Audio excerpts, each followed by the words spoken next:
Hey, we are here again with the Halftime Podcast. I'm Aaron Porter here with Lamar, L.A. Smith, Mr. Inside the Radio, all that good stuff. We got a few things we want to talk about, make this kind of a quick one because we got to do some stuff today. But obviously, Sweet 16 started yesterday. We saw Michigan go down, which hurt. Kansas destroys Purdue. Arizona losing, probably the biggest shock of the day. And Gonzaga pulls it out at the end by some really bad play down the stretch from West Virginia. What shocks you the most out of the four games from yesterday? Arizona choked. They were up 7 with 2 minutes left. It was a choke job. And Xavier just played better defense, made big plays. And the thing that I found really puzzling, all right, I don't know how to pronounce his last name, so forgive me. Laurie McCakin. I know talking about. I don't know pronounce Laurie McCakin is your best player. 7-footer, can shoot the three, can post up. Dude is a beast. He's good. National Player of the Year candidate. Yeah, he can ball. And down the stretch, they give him the ball once. One time. And it's on a awful post-up play that he looked like he was just trying to throw a nickel into a pond that's all the way on the other side of the street. Like, didn't make any sense to me. Even the last possession was just a bad possession all around. I don't know. Wasn't that Trier who took the three to win it? Yeah. Just a bad possession. Yeah, that was a bad possession. They should have ran a play or called a timeout because I believe they had a timeout left. And instead of running some type of pick and roll action with Laurie, what they did is they took an unnecessary three when I would have went for the tie. Like, it made no sense whatsoever. Hero ball is cool, but these are college kids who aren't Steph. Yeah, most of these guys don't have the hero in the ball in order to make that type of play. To be that kind of guy that young is kind of scary. It's rare. To me, in college, you run a set play. You get a play going, but it was just awful. And that was about as bad as West Virginia down the stretch, who wasted like 20-something seconds. They had the ball for like 35 seconds. And first off, you got 2 bad shot attempts. Yeah, and then the last one was a bad shot attempt. They had 2 offensive rebounds in that same play, and they still couldn't hit any three. And they're an older team, experienced. So I would at least calm everybody down. They were up like 3 or 4 points down the stretch, and they let it get away. Yeah, it was really bad. And Gonzaga honestly played their worst game offensively, but their defense and their grit pulled that game out. Yeah, that Gonzaga team, which you sometimes need that. And that looks like a Final Four team. Yeah, you can't rely. I have them in there somewhere in one of these brackets I got. You can't always rely on your offensive offensive scoring. Yeah, you know what I'm trying to say. I guess the biggest shock to me, those 2 games were shocks, but I didn't think Kansas was 30 points better. See, the thing about it is, if you look at it, because I remember watching some of that second half, like around, I say 14, 15-minute mark roughly, Kansas was up like 5. Yeah. It was up like 5, 7 points. Purdue, the basket just had a fat lid on it. Don't know what happened. It was like they put a steel curtain over there, and they was like, you shall not get a bucket. And Kansas defense ratcheted it up. Josh Jackson making everybody look like barbecue chicken. Devontae Graham did a 360 dunk on a fast break. And I was like, okay, so they're up like 13 now. Yeah. This game is over. And I thought Purdue was pretty good all year. I think a pretty good team. One of the better teams in the Big Ten, although they didn't win the Big Ten championship. Yeah. I just didn't expect to see them get beat. But at the same time, being from Indiana, you kind of know how Purdue works. Yeah. Once you get around this time of year, you don't expect Purdue to go too much further. But I tried to have a little more faith in them. The fact that they made it to the Sweet 16 is good enough for Purdue. It's not like it's Indiana. Yeah, it's not Indiana. It's not Notre Dame. Even Butler, honestly. It's not a Butler team that has been pretty far consistently. But to see them get beat by like that large of a margin was kind of a shock. Yeah. That was the biggest shock. The biggest heartbreak of the day, obviously, for me, Michigan. Is Michigan. And let me tell you, that was a tough game. And I tell you why it was a heartbreak. Because we didn't play well. Yeah. We didn't play well. We didn't have Mo Wagner was missing. I told you, entire game. Whoever bigs played better was going to win that game. DJ Wilson got in foul trouble early, which made Duncan Robinson play the majority of the first half, which I love Duncan Robinson off the bench as a scorer, as an energizer, but I don't like him playing 10 to 15 minutes of straight ball because he's not a great defender. And so we lost DJ Wilson in the first half when he got in foul trouble. Michigan could have had either a lead going in or just felt better about the game. But Oregon to me played okay. Like the biggest thing to me was their guard play was better. Not a lot better, but their guards played how you expected them to play. Yeah. And their bigs, they didn't score, but they just outplayed the other bigs. Like Bill and the other guys down low just outplayed them. They out-rebounded us, especially on that towards the last minute. Yeah, like I said, whoever bigs was going to play better, that's who's going to win the game. And I told you that. That game was was an interesting game to see because I don't think we played well and we were still a shot away. And I'm not mad at Walton taking the 3 because Walton's been that kind of player all year. I mean, he's the best player on the team. He's the best player on the team. Could he have driven? Okay, then you put the game in the hands of the officials. You never know what's gonna happen. Yeah. Wishy-washy. He can play hero ball. Yeah. He's good enough. He has that experience. Yeah. Senior, been there, done that, been to a Elite 8, been deep, won them Big Ten championships. Yeah. So, he can kind of play hero ball. There's only a few guys left in the tournament that could do that, and we can name all of them. We can name all. I would say a couple of guys from Oregon. Yeah, Dorsey and Dylan Brooks can do that. Can play hero ball. Yeah, Nigel Williams-Goss could do that. Yeah. I would say my man from Kansas. Both of them. Frank Mason and Josh Jackson. I say Monk obviously can Monk do can that. Play some hero ball. I give Fox too, but I'm not as comfortable with his shot. Yeah, if he taking it to the rim, then that's a little bit different. Yeah. Who we missing? Trevor Blewett from Xavier. Mm-hmm. Travion Blewett. My bad. Yeah. Shout out. 317. Blewett is a beast. Looking ball. Yeah. Every game he goes off. He can ball, man. Yeah, he's making it up for Edward Sumner getting hurt earlier this year. So that game, the Michigan game was a little hurtful, but they played hard. Every game outside of the Kansas Purdue game was a very, very good game. So we weren't disappointed. Tonight we have our school on the schedule. UK is going against UCLA. What's the other games that we have? You have Butler and North Carolina. You have Wisconsin and Florida. Yeah, and you have. I'm trying to think what's the last game. What is it? I'm trying to think. South Carolina. South Carolina and Baylor. Baylor. Yeah. So who you got? I got UCLA beating UK. I'm sorry out there. He's not a real UK fan. I'm sorry, y'all, but I got UCLA beating us. I just like their team. I've liked their team all year long. I think they're really good. They're well-rounded, and they're a little older. Although you say none of them have been past the Sweet 16. Yeah. They're a tad bit older team. I'm not saying UK can't win. I can fully see UK winning this game. But I would need for Bam to be effective down low and on the free throw line. And I think you would need a big game from Monk because I think Lonzo Ball, and I will say this, I don't think he's afraid of the spotlight. So the bigger the stage gets, I think he's going to play even better.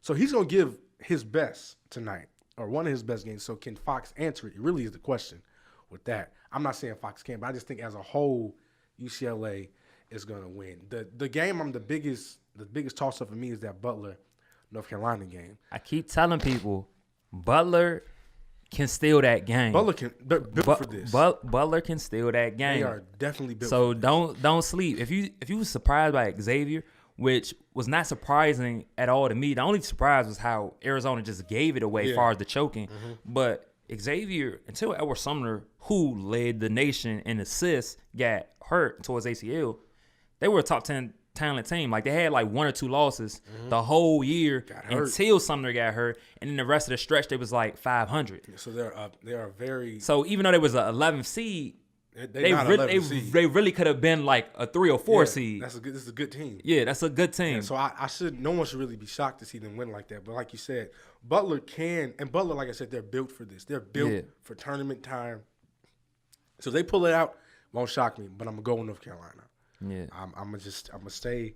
North Carolina gets that one. Another one, the Wisconsin-Florida. Wisconsin is another team that's just built for this. They just built for Bronson this. Cannon, and you got Nigel Hayes. All old. Both of them was in that national championship game, and they know how it feels to lose that game. They was both there. They was both there the year before. Yeah. When we beat them. Yeah, and they were there last year when they made it to the Sweet 16 and couldn't pull it out. They know what to do to get the job done. I think Wisconsin is a very, very good 8 seed, and I can see them beating Florida.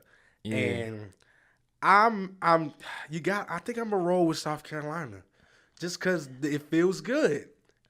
They scored 65 points in the second half of that game against Duke. Yeah, I noticed that. I was like, Duke was out there, had their hands behind their back playing defense. Because there ain't no way in the world you give up 23 points in the first half. Defense clamps. Second half, no one. And that was the biggest problem with South Carolina. Could they score? Yeah. They've had like 10 games where they scored 65 points in the entire game this year. They scored 65 in a 20 half. minutes. Yeah. So I just think they're hot right now. Yeah, and I don't know if Baylor can. Yeah, you got PJ Dozier. He's the man right now. You got Dwayne Notice. Like, they had some veterans that can bowl. So I think they're hot.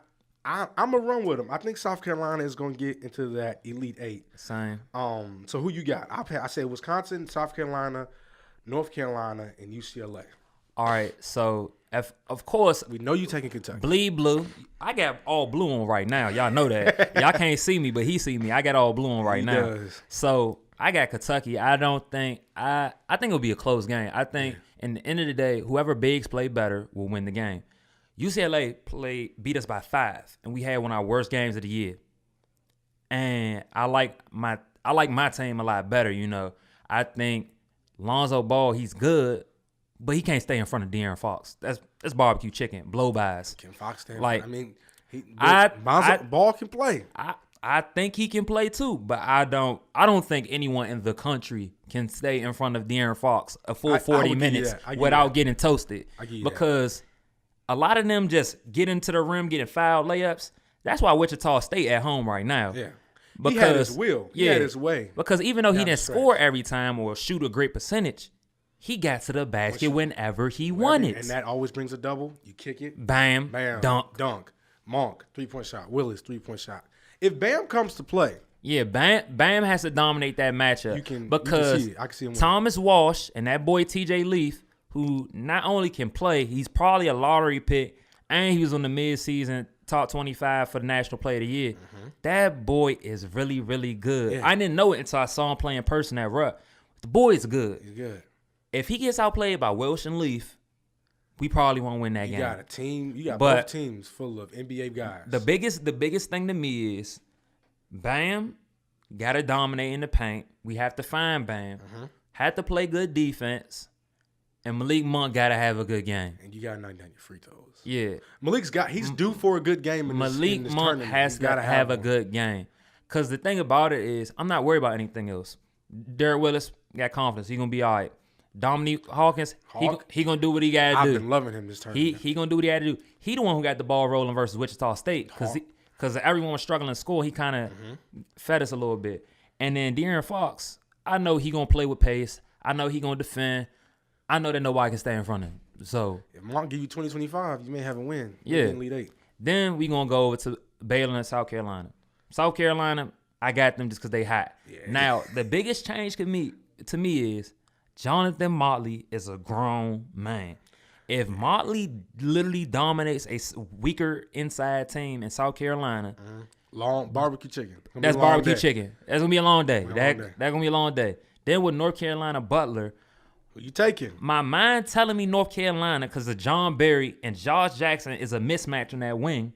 But my heart is telling me Butler. I don't blame you. I don't know. It's just something about them. Mm-hmm. Like I don't even gotta know, all these statistics about Butler. I just know. You ain't gotta know the names. I know they well coached. That even since Gordon Hayward and Shelvin Mack, those days when they played, and Duke beat them by the skin of their teeth, I know them boys play. I know that they're the only team that beat Villanova in the regular season. Mm-hmm. I know they come to play every game and fundamentally sound. Yeah, don't get too up. They're a well-seasoned college basketball team. They're Wichita State with more size. Yeah, let's just put it like that. Honestly, so I think that's gonna be a long night for them. And then you got his pick. I said Butler. You got Butler. I got Butler. My last game with Wisconsin and Florida. That's another tough one. Wisco.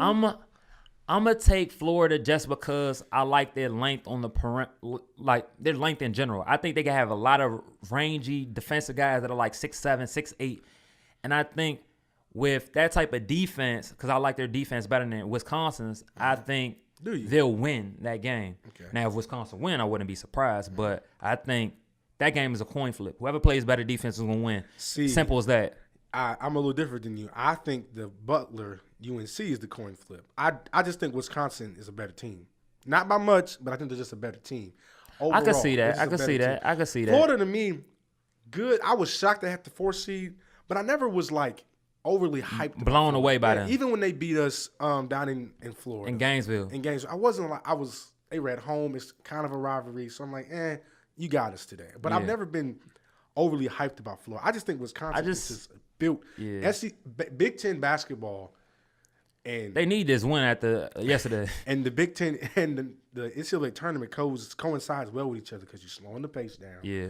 And Big Ten basketball is like football on a basketball court. We're going to slow you down, keep you in the high 50s, low 60s if we can, and we're going to win the game. So I think they're going to do that to Florida. I agree. I mean, that's how they play. That's their style of ball. That's their style of ball. And so if they can keep the pace at what they want, which I think they are fully capable of doing, I think Wisconsin's going to win it. My coin flip is that Butler UNC.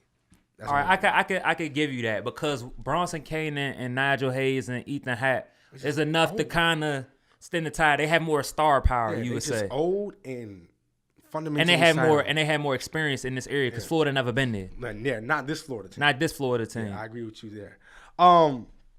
So we've been seeing Steph, who's been playing like Steph here lately. KD's still out, but they said they're optimistic about him coming back. I think they said before the season ends. Like I told you when the injury last time on the podcast, I think I said, I don't see a chemistry thing being an issue. And I definitely think that Steph, everybody was talking bad about him, saying that, he's not this, he's not that. I think Steph just wised up. I spent all that energy last year trying to get 73 wins, and I had nothing to give you in the last 4 minutes of Game 7. So let me just take my time. Let me get myself hot at the right time. And I think the injury could have been like a blessing in disguise because given Steph, now it's like we're at the end of March, April, the playoffs are starting soon. Yeah. Steph's been playing. He's getting himself ready and hot. I think when KD comes back, Steph's still going to be Steph. The problem is, can KD still be KD? So how do you feel about that dynamic? I think it's going to work.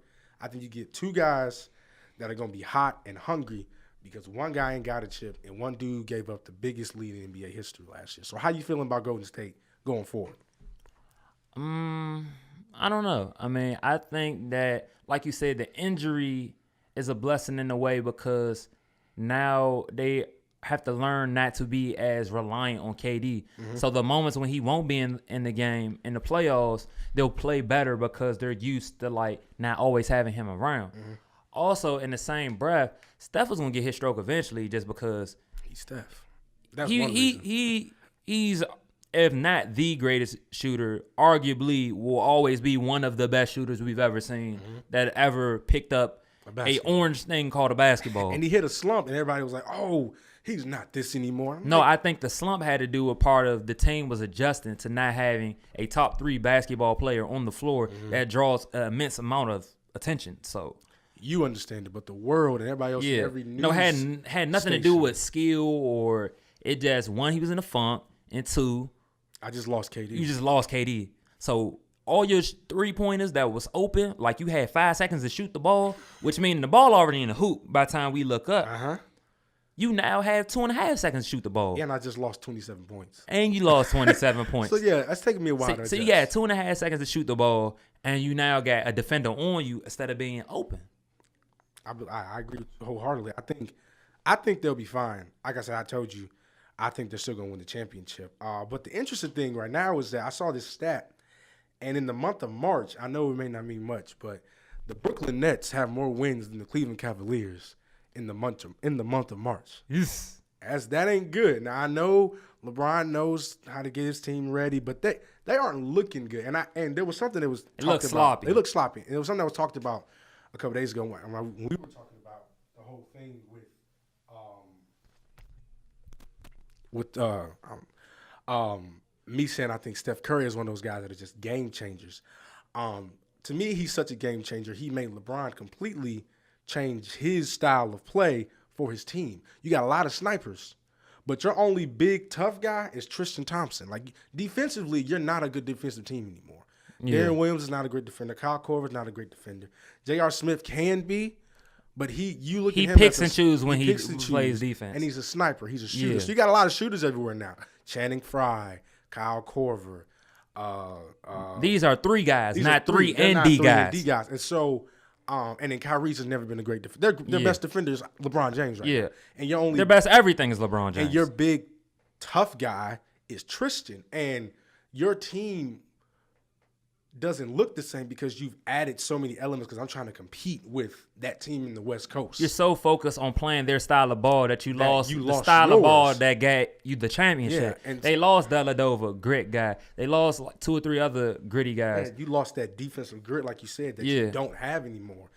And a lot of people think Boston could give them a legit run for their money in these playoffs. Do you think that Boston's a legit contender with this version of the Cavaliers? Because unless they all flip some switch and Darren and Kyle and Shannon become lockdown defenders off the bench, this is Cleveland. Like, I know LeBron's going to elevate his game. Yeah. You know Kyrie's going to elevate his game.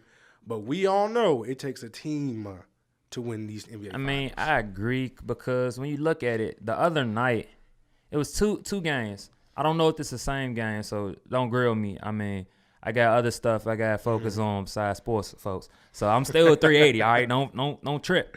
All right, one game, Kyrie dropped 46 versus the Lakers, and they won by 5. That's a problem. That's definitely a problem. Though, I think this was the same game. They accounted for 105 out of their 125 points. Mm-hmm. 3 guys, including one that just came back from injuries, and Caleb, and counted for 105 points. That's even worse than in Miami because they wasn't even making 100 points with 3 dudes. That's a problem. It was like 90, 80. And what was LeBron talking about a month ago? We're top heavy. We need more playmakers. Yeah. You are definitely top heavy right now. Yeah. Because everybody in your team catch and shoot. That's it. They catch and shoot and run up the floor. That's it. So don't play defense. You don't play defense. So you just on the court so we could play 5-on-5. Like, if you can't get a 3, what am I going to do with you? Like, honestly, what Kyle is not – you're not worried about him driving. You're not worried about Channing Frye doing anything but shooting the ball. Right now, I'm going to give you something to think about. This team is the 2009 team with 2 better players beside LeBron. They played better defense in 2009, didn't they?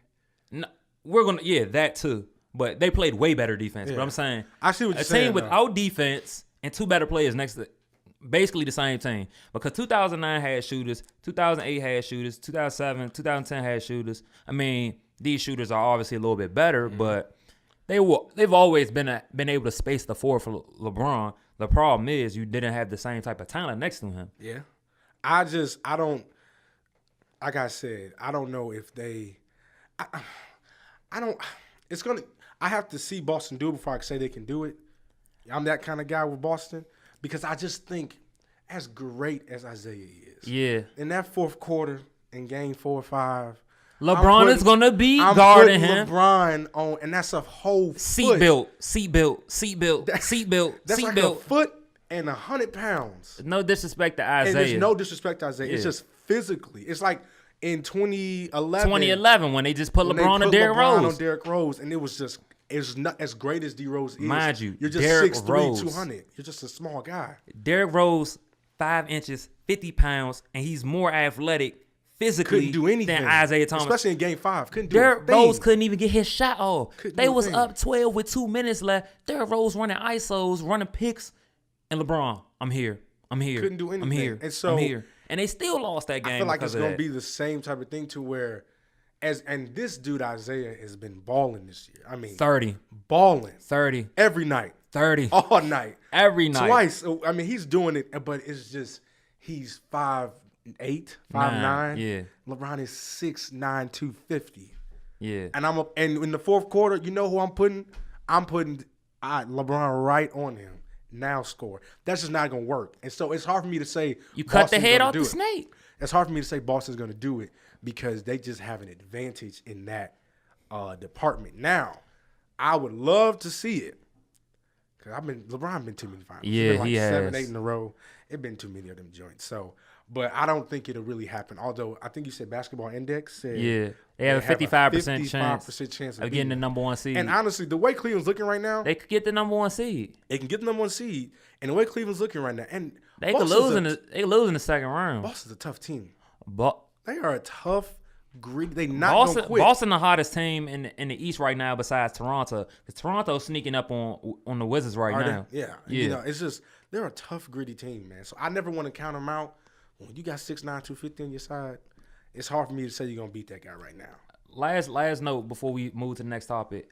I honestly think even though Boston is the better team, I think matchup wise, Washington may be a better matchup to face Cleveland because you have Wall and you have Bill. Mm-hmm. Like, you only have Isaiah. I'm not saying Bill is a star yet, but he's an all-star caliber player who's proven that in the playoffs, the boy shows out. Yeah. Now, he may get hurt, like, a lot in the regular season. Thank God he healthy. But in the playoffs, you could pencil in for 20, 25 points every night. Mm-hmm. And he's D'ing up, spacing the floor, and you could put LeBron on John Wall. Who checking Bradley Beal? Because Kyrie not checking Washington him. has that advantage. And like you said, John Wall is bigger, stronger, and almost faster than Kyrie. Yeah. So Kyrie cannot guard him. Yeah. Now, not too many can guard Kyrie at the same time. But they're going to cancel each other out. And so you're going to need. And then they have an Otto Porter and Marcus. They're a very sound team. Yeah, so Marquise Morris. A heroic performance from LeBron to get out of that one. Yeah, Washington, they don't have the experience. Yeah. That's the only thing and that's they're not playing. Side. They're not playing that well right now. Yeah. So, but I'm saying if they can start getting momentum, get out the first round, and second round or conference finals, if they face Cleveland, I like the matchup. I like the matchup too. I think Wall would be the complete X factor. Yeah.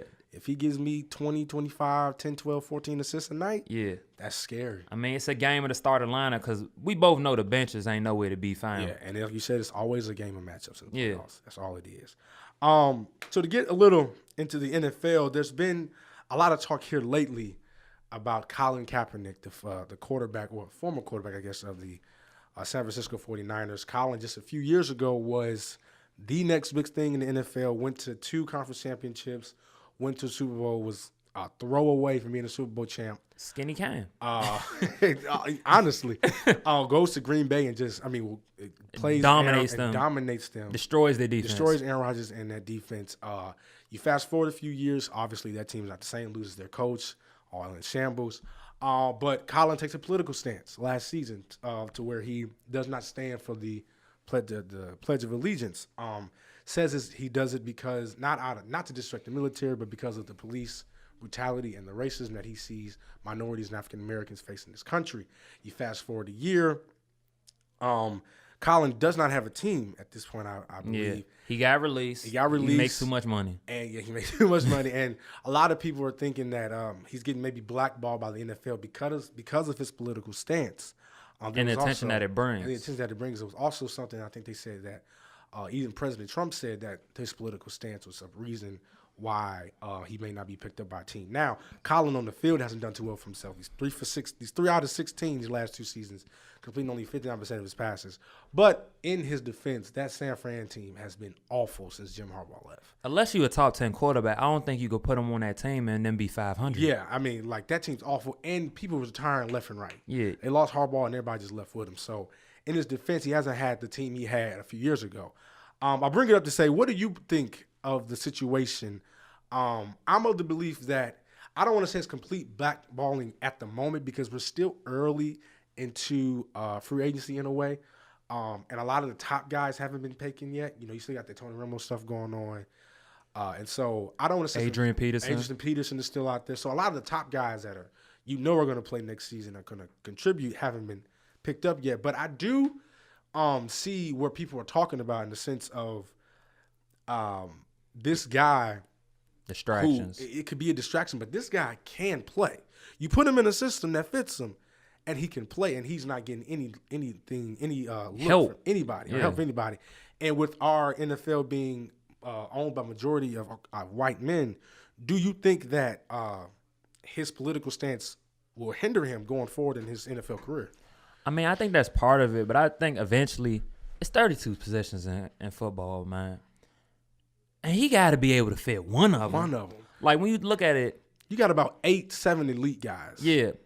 Are there really 32 quarterbacks better than Colin Kaepernick? On his worst day, it's really hard for me to admit that. And a lot of these guys are getting paid. For like Geno Smith. Mike Glennon got $15 million a year to play with the Bears. He got $15 million a year. Geno Smith, did he get signed or he was getting interest from people? He got signed for $7 million to be a backup. To be a backup. At least Colin could be the best backup in the NFL. Yeah. You know, to see guys like that get signed, it always makes you look and say, maybe that is the problem. Mike Glennon ain't never been a successful quarterback. Never. But like I said, there's probably 6, 7, 8 teams that are like, have elite quarterbacks. A couple after that have B+, A-. Outside of that, every other quarterback in the league. At least 15 down to 32, your quarterback position, you like, we could do without this guy. Yeah. We could find somebody better. We can find somebody better. So it's always shocking to see. It's shocking to see because a guy took a stance that I would say needed to be taken but wasn't necessarily popular is really hindering his playing career. But like I said, because the guy can play. We've seen what he can do when he's in the right system. But to see him now become kind of like a journeyman in a way. He's really like a journeyman. Yeah. Because he decided to take a stance. It kind of – do you think it sheds a negative light on the NFL? How did this make the NFL look saying – I mean – there's a guy that took a stance because he believed in something and you're saying, oh, well – that's not the right thing to believe in a way. I mean, we can all be honest. Out of all 4 professional leagues, like dominant professional leagues, hockey, football, basketball, baseball, NFL has to be the worst. As far as player association, the contracts, guarantees, etc. The rules are getting absurd, man. Mm-hmm. You're talking about now every hit is basically illegal. If your hit is too illegal, you get kicked out the game. I understand the safety, but like sometimes dude just gonna get laid out. And contract-wise, it's awful. That's what he signed up for when he got laid out. It should be more guarantees considering that they putting their life on the line. I never on the field. understood why they have such a low guarantee percentage of contracts. Like, if I had a son, you're playing baseball. Yeah. Like, that's where the guaranteed money. Basketball, that's guaranteed money. Yeah. These guys, you cut. If you like the ice skate, maybe we could do hockey. Your hockey still probably make more money than them. But these guys get not nothing, but it's just like the contracts are ridiculous. It's ridiculous. The most violent sport in sports right now. You can't celebrate the no fun league. Then you got it whereas you have to play a certain position to get paid. Yeah. So if you're not a quarterback. If you can't play quarterback, wide receiver, or running back, you might as well not get paid. Yeah. O-lineman, you got to be a top 5 O-lineman just to even get a mid-level running back type of pay. Yeah. So it's crazy. Then you also look at it with what you think about Jim Harbaugh. Jim Harbaugh said if you put Colin in the right system, he will be a baller. Like, it's not even a question. I completely agree because look what I don't think people understand how awful San Francisco was before Jim Harbaugh got there. And he made them very relevant for a 3-4 year span. He took Alex Smith, who was a game manager, to the conference championship. And then he got his guy it went to 3 conference championships. Yeah, right? 3 conference and championships. And then he got his guy Alex went to the first, and then Colin went to the last 2. Yeah, played the last year when they was 8-8. Yeah, and so but when he had him and he used them, we had Colin as almost elite a couple years back. So he was on that second tier, that fringe. Yeah, he was before Cam Newton. He was kind of like that guy. Yeah, that people were talking about could sneak into that elite category. And I mean, one flag away.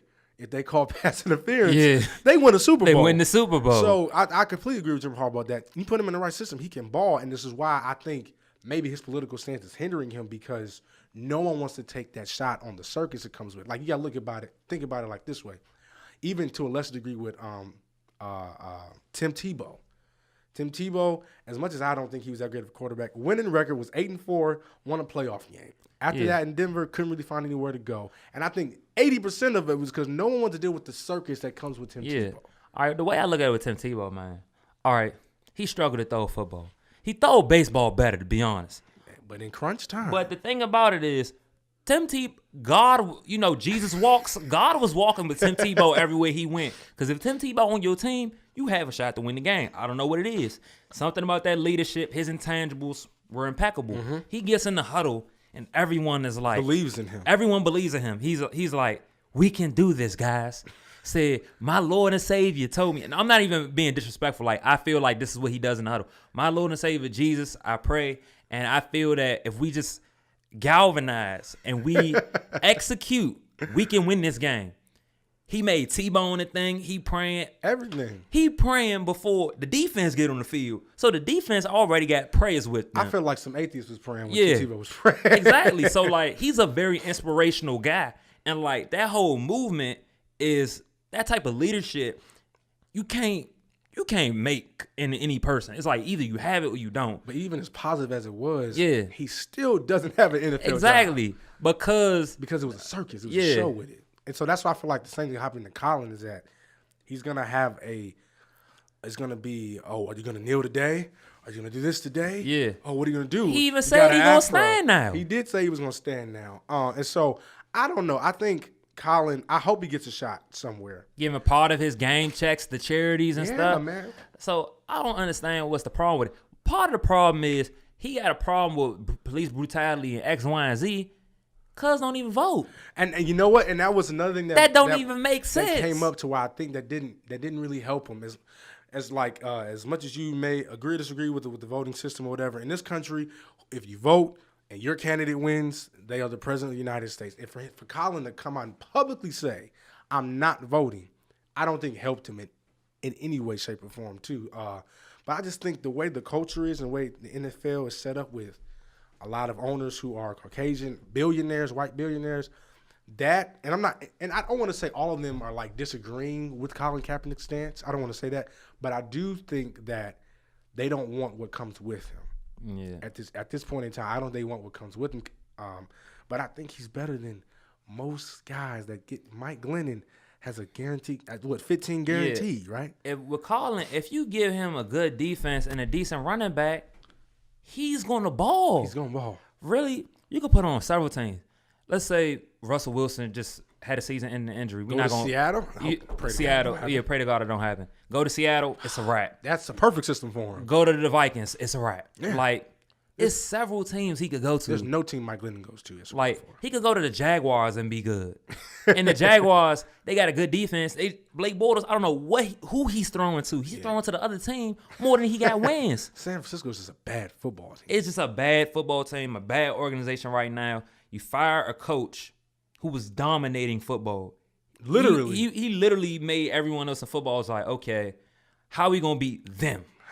Literally. His first year, they go to the NFC Championship. So apparently he saw the pieces when he signed that contract. He's like, oh, I got that. Shout out to Jim. Thanks for coming. Yeah. All that other stuff that he got going on. He turned Alex Smith to a guy that nobody wanted. To Alex Smith was just in the divisional and one play away from the championship, AFC Championship. Mm-hmm. Alex Smith is a top half quarterback. Like, he's above that quarterback line. Mm-hmm. Going to be a starter probably for the rest of his career. And another great situation in Kansas City with great coach Andy Reid. Great situation. He literally saved his career. Mm-hmm. And he saved a whole bunch of other people's career just in that 3 or 4 year span that he was at San Francisco. He made them relevant. It had been relevant in years. He made San Francisco football again. And so he doesn't have that back in him anymore. So I pray he gets an attempt somewhere to show off his skill and his ability, because I think the man can play. One last thing. NFL draft is coming up here shortly. I just throw this at you. Who do you think is going to be the number one pick? Number one pick. It's hard to say. I mean, Deshaun should be the number one pick. I mean, he's not. I don't think he's going to be, but I think he should. I don't know. I mean, a lot of people want quarterbacks, but I feel like for whatever reason, people are going to pick down, trade picks in order to get lower picks. I forgot what it's called. You know what I'm talking about? Yeah, I know you're talking about. Yeah, I forgot what it's called. Yeah, I got it. Yeah, brain fart. So, yeah, they're going to trade that way they can get lower picks in the draft, that way they can get a quarterback, because they don't want to draft too high for a quarterback. I think I don't know what it is. I think it's like a psychological thing. He's like, number one, it's too high to pick that guy, even though that's who you want. Even though Ryan Leaf, oh my God. Exactly. Is it then you pick number 17, and then that guy not even right there no more. So that don't even make any sense unless you're gonna be like, hey, I don't want to say that we picked him. So can you pick him? And then I trade you him, and him, just so I get him. It makes no sense. Just pick the guy you want sometimes. Yeah. But I think either that's going to happen to get a quarterback or, like, number one. Man, they talking about Myles Garrett. Yeah, Myles Garrett from Texas A&M. He's a dog. You got Solomon Jones, people talking about second. Also, running backs. Running backs would be crazy. Yeah. Got Christian McCaffrey. Mm-hmm. Christian McCaffrey had a good pro day. Fournette. Yeah, you got Fournette. You have Dalvin Cook. It's a lot of game changes. Yeah. The running back class probably going to go into, like, the third round. It was a very good running back class. It's very good running back class. You may see some some guys go like first round, and he's kind of rare sometimes. You don't see too many first round running backs. Zeke, I think, went first round last year. He went number 4. Outside of like very ridiculously talented running backs, running backs usually start going in the second round. Third, you can always get you a real good one around that time of year. Yeah. I love Deshaun, man, and I don't know who's gonna take. I don't know if they got whoever's gonna. They thinking about 10 at the Bills. But Deshaun Watson kind of remind me of like a better E.J. Manuel. Way better E.J. Manuel. Yeah. Like he got the size, he got the build. He obviously got Who's more. the Bills coach? Is it still Rex? Man, I don't even know, If it's Rex, I don't want to go in there. I don't even know. That whole organization is a mockery, to be honest with you. I would love to see Deshaun. I think Deshaun no. He may not even go to the Bills because they still, putting their money into Tyrod Taylor. They hoping they are. Because they restructured the contract. That way they don't have to give him that fat bonus before the league year start. Yeah, so I don't even know. Him and Mitch are going to be the 2 first quarterbacks to go off the board. So. And then we're going to see, who goes after that. Who can be the next Tom Brady. And if you get one of these running backs, your whole team may be changed. Quickly, free agency, NFL free agency has been going on for a while. What team do you think make the biggest? I think the Patriots have set themselves up to win their 6th Super Bowl back-to-back for the second time. Yeah. I feel like they set themselves up completely well. It's cheating. It's pretty They ridiculous. got Dante Hightower back again on, technically speaking, a low-budget contract, a good contract. But considering how some of these pass rushers get, they kind of got him for a team bargain. Yeah. Then you got Stephen Gilmore, who you just threw money at him. He making it rain. Like it's $40 right million, now. wasn't it something like that? No, dude got like 6 years. I think like 96. He's making like 15, 16 million a year. Patriots don't do stuff like that. Yeah, they don't do stuff like that. But if they want you. Hey, Stephen Gilmore, when he was with the Bills, he was clamping down. Yeah. So you got Gilmore, you got Butler, you got Hightower. The wide receiver they picked up from the Saints. They got Brandon Cooks. They got in the trade, which was cheating. That's fair. Cheating because Brandon Cooks blows the top off the defense. Number 6, man. Call it now. He had 1,000 yards with Drew Brees. As purely 2,000 yards. As purely a deep threat. Tom Brady gonna use him up like a bar of soap. Now I know is Malcolm Butler still with the team? I know Malcolm Butler currently is still with the team. If they keep that, and then who's the tight end? They got Dwayne Allen from. They did get from the Colts. From the Colts for like a 6th round for some. The Colts. Another story for another day. The funniest thing about it is we all know Dwayne Allen can ball. The problem is he can't stay healthy. So if he stays healthy, he's gonna magically stay healthy with this team. And it's they're winning crazy. Number 6. Him, you got Dwayne Allen, you got Gronk, you got Brandon Cooks, and you got Julian Edelman. That's not fair. Now this is the Spurs of football. This is because Timmy did this a few years back. Timmy said, "You know what? Put some guys around me." Next thing you know, Danny Green, Patty Mills, Kawhi comes out of nowhere. Tom Brady he's looking to get as many as he wants, and he's gonna get them. Now we still got AP out there on the market.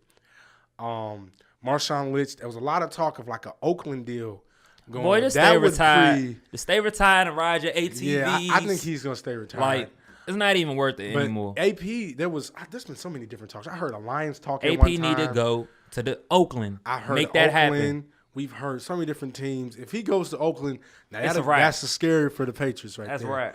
But I think AP. I think he's gonna end up on the West Coast somewhere. They got a great line, and it's warm. Yeah, he got a great line, warm. Got a great quarterback coming back. Great quarterback and wide receiver cool. Wide receiver cool. O-line is okay. Yeah, you think so? Okay. I mean, they could do better, the guards, but their tackles and their center are really good. I mean, that's what I'm saying. It's been a lot of money. All right, on the outside, they could do better, but their front three is really good. Their front three is good, but that's why I say kind of okay. Because you got Penn, you got Osemele. Something like that. Yeah, and then I forgot the other guy's name, but those three. Penn one of the best tackles at his position in the game. He really is right now. He's definitely only gave up one sack last year. Unfortunately, he gave up the wrong sack. It cost Card. Quarterback. Yeah, it's quarterback. But if AP ends up in the Lions jersey, I'll gladly take it. It'll give us a lot of that'll make. I just don't want him to go to the NFC North because that's disrespectful, man. I'll take it. Oh, okay. This is really the last topic, but this popped up. I saw it on First Take, and it's just a real quick one. It ain't gotta be too long. All right. But Shaq said his Lakers would dominate the Warriors. Which one? His 2000 Lakers can dominate these Warriors right now. It's not even close. You think they dominate them? Now, last year's team may have a better chance, not necessarily because of size, because their depth. Their depth will have a chance to kind of wear on maybe the second rotation. But this team, the depth is even. What about let's say they have better talent. It's not even close. If it was last year's team. Barbecue chicken. 7-game series. Who's winning? Last year's team. Well, if Cleveland can beat them, then they probably winning in 5. Like I said, like this. It depends on the area you're in. If you playing 17 years ago, LA all day. If you playing now, if they playing 17 years ago, it's sweet. If you playing in 2000, that 15-1 team, it's sweet. Done for. You playing now? I don't know. The rules don't apply to Shaq. Like they don't. Yeah, that's true. But hey, you can't touch guys no more. I mean, Shaq may get in some foul trouble, but when he on the floor, everybody gonna be in foul trouble. You know how I feel about Kobe. Everybody is gonna be in foul trouble. I love Clay, but he ain't no Kobe. He ain't messing with Kobe. Not that Kobe. That's Froby. Clay may wind up shooting about 3 or 10 because he too tired checking Kobe. To be honest with you, yeah, that'll be ugly. So I know they got the better backcourt, but Derek Fisher, he could captain right he could be real grimy on Steph, and Kobe just gonna take Clay to the shade and murder him. Yeah, you know how I feel about Kobe and Shaq. That's the best duo ever. So I would probably say the Lakers too. We are out of time. Thank you guys for tuning in to the Halftime Podcast. We'll be back in a week or two. You guys have a good day. We out. We out.